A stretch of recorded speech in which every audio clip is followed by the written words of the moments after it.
That's a lot of God to ask. So, Mormons make me think of people coming to my door unwanted. And when they knock on your door, you have a moment of thought of like, should I actually answer the door? And then you're afraid to walk by the window because you don't want them to see that you're inside. And then you end up hiding behind a wall so you don't have to answer the door.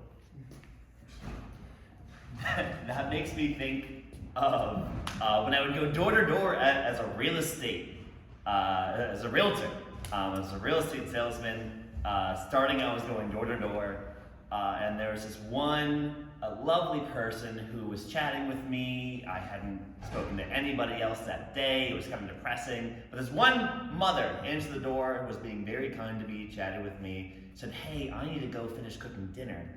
If you come back around, we can finish talking."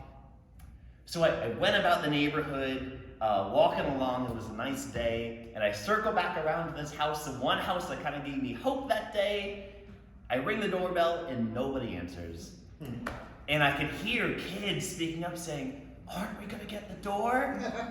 I heard the mother say, "No, not this time."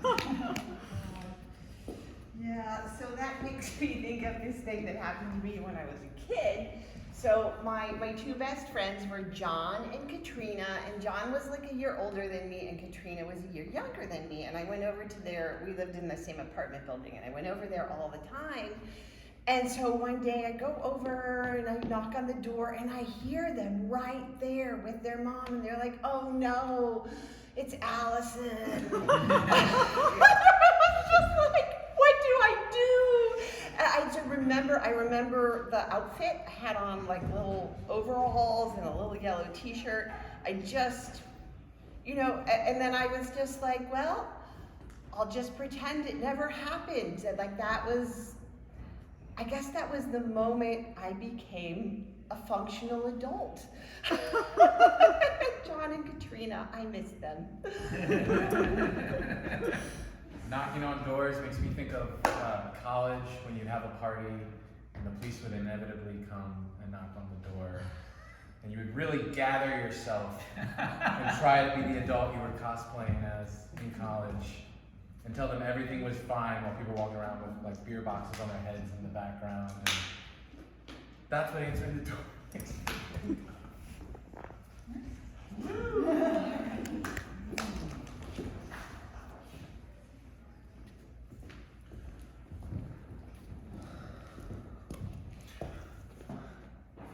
You know what? I don't even care that I was denied my loan to help save my auto shop. You know? You don't care? I don't care. What? I thought it was important to you. Jimmy, you've been working for me for how long now? 40 years. 40 years.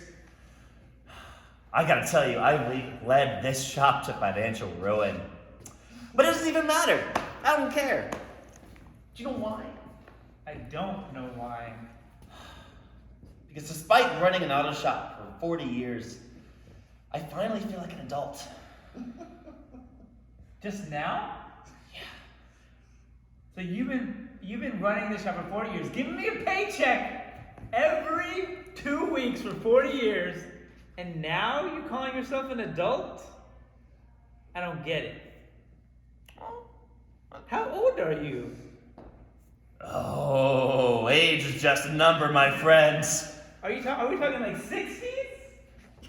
Hey, do me a favor. You look like a young 60.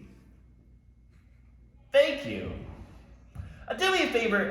Go get me the wrench over the table there.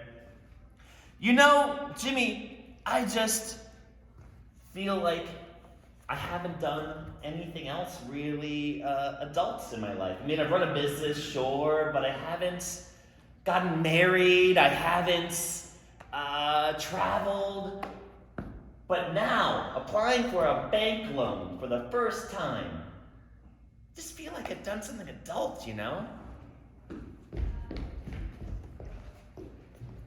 So, yes, I'm the bank lady. You're here to apply for a business loan, and you wrote as the purpose of this loan is to become a real adult. Yeah. Oh, nice office. By the way, very prestigious looking degree you have on the wall. Yeah, I went to bank school, Yeah. and people give me their money now, and I promise to keep it for them. Mrs. Bank Lady, let me just be honest with you. Can I call you Mrs. Bank Lady? That's fine. Okay, great. I just feel like this is the next step in my personal growth, applying for this loan. Okay. So somewhere along your life's journey, you got the idea that you're never truly an adult until you owe somebody a lot of money.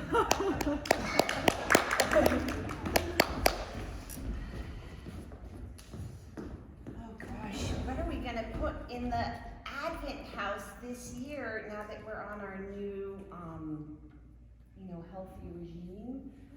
Like, I'm thinking that we'll put like little crudités inside, like a mini carrot inside, like December 1st, and then a little piece of broccoli, December 2nd. Mom, this holiday thing's getting out of hand. It's Christmas! We've been doing this ever since I was like, I don't know, little and had a memory. And now, like, I come home for the holidays and I'm home from college. I'm so nostalgic about this thing and like, just gonna have rotten vegetables in it in a couple weeks. Well, I mean, we could put buttons inside, those wouldn't rot. Mom, you think we should eat buttons? Well, I think you're getting a little old to need a treat on every day, like. Ho, ho, ho! Merry Christmas! It's the neighborhood Santa! Neighborhood Santa. I've got quite a few treats for you all! Candy canes and chocolates! So nice. That's so nice, Santa. It's really nice that you came, but we're not doing treats anymore. We're living a more wholesome, sustainable lifestyle. Excuse me, Santa Claus, my mother doesn't speak for my life choices. I would gladly accept some candy. I'm sensing some conflict in this house! I don't know! I'm just a volunteer from the fire department! I'm not actually Kris Kringle! May I suggest counseling? Well, can you do counseling? Do you have a Santa counseling license? No! Mom, the nice Santa Claus man wants to give me some candy, and why can't Because first of all, you're not a child. Candy is for children. You are of age now. I'm so sorry, Santa. Oh, just enjoy your time together! I believe you treated that Santa that way.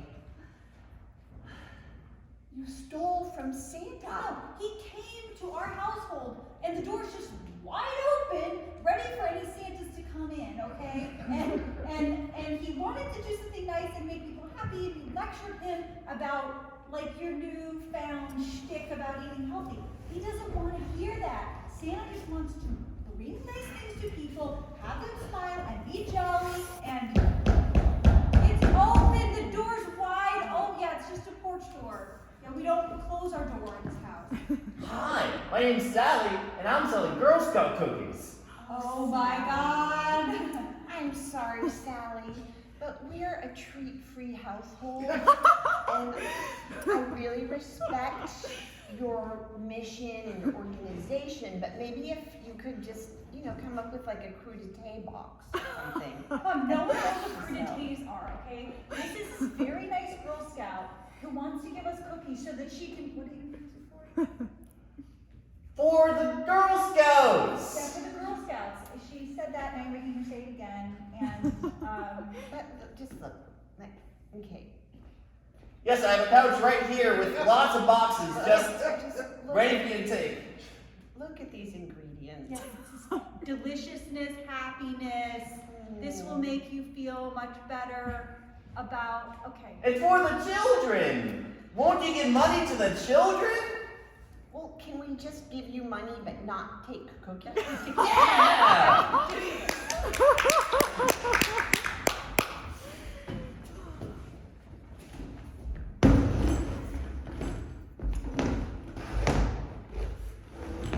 Forgive me, Father.